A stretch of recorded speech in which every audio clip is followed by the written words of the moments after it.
kuliziganya era nga mukadde kano ngenda kubanga ntambula wano wendi ndi mu kifo ekimanyiddwa nga edit suit wano wetugattira ebifaananyi byaffe wetubitemeratemera ne tubikusosootolera ne tulyoka tubikuwa amawulire gaffe ag'enjawulo muno nno mulimu agajotobadde ag'omukaaga ekitundu ne mubeeramu Gambuuze ku ssaawa emu ey'akawungeezi ne mulyoka mubeeramu amawulire gaffe Ageesigika ku ssaawa 4 ez'ekiro.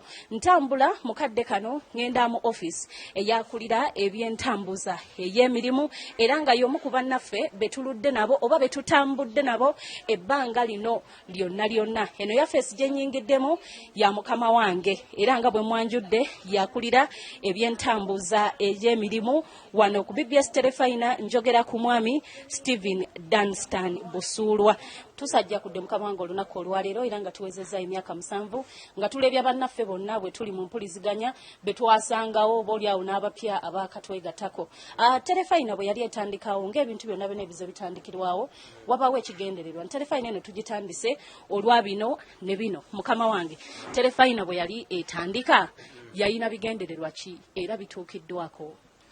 Webale nnyo Stella Nandawula nga ngenda ku bigendererwa ebyo okusooka njala kusiima nnyinimu Beene yasiima n'atandikawo TV eno BBS Terefayina ng'ennaku z'omwezi zaali 12 omwezi gwa April mwaka 2016 yagigulawo leero ng'enkeera ge mazaalibwa ge ag'omwaka ogwo 2016 era neebaze Katikkiro wa Buganda wamu ne cabinet nabo abaateeka mu nkola ekiteeso ekyo bugatako ab'amasaza asinza kulema kwebaza board olukiiko olukulira BBS Terefayina olukulembera omukungu Fabian Kasi then nze ku lukiiko lwa management olukulemberwa omukungu Engineer Patrick Sembajjo ne basenkula babaddewo ebbanga eryo n'emyaka 7 wamu nammwe baweereza bannaffe wala bayita abakozi nenze nga tuli baweereza kuba ffenna tuliweereza Bwakabaka.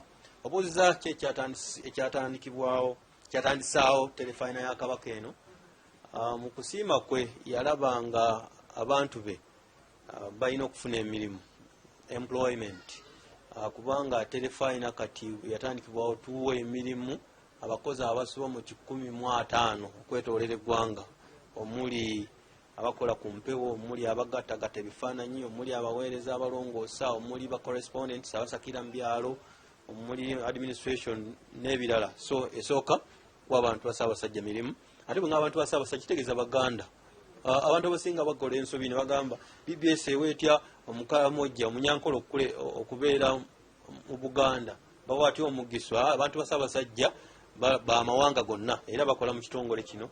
Ensonga endala yakubunyisa mawulire naddala amawulire ageesigika kati bwe ngamba ageesigika sitegeeza gana gwe tulina essaawa 4 ngamba reliable news ng'omuntu ayagala okufuna amawulire amatuufu nga geesigika ku nsonga z'Obwakabaka ng'alina kujja ku TV ya Kabaka. Waliwo radio nga waliwo ennyonta ya Terefayina ensonga Terefayina yavaayo. Lwa kino kyakolebwa nti bantu bangi bagendanga ne boogera ebitakwatagana ku nsonga z'Obwakabaka. Ssaabasajja ali bw'ati Obwakabaka buli bwe buti ne kati bw'oba oyagala amawulire ng'owulidde ebitakwatagana ku social media ogamba kantege BBS Terefayina manye Ssaabasajja ali atya ali luddawa Katikkiro ali luddawa kantege CBS FM. Mawulire mu ggwanga Uganda ku TV BBS Terefayina ekwata ekifo kya ku mwanjo naddala tusinze okudduka emisinde mu kisaawe kya byamawulire okuva mu kulonda kwa kagga kwali kwa ddi okulonda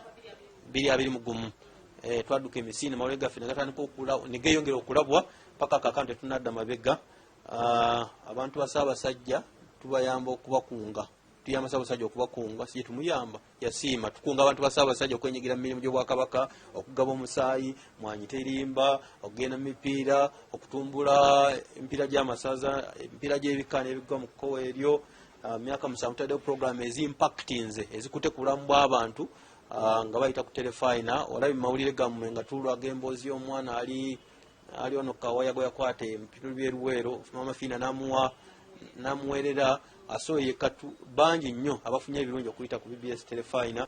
Njagala kwebaza betukola nabo business ba clients abalanga naffe kubanga gwe musaayi gutiyimirizaawo.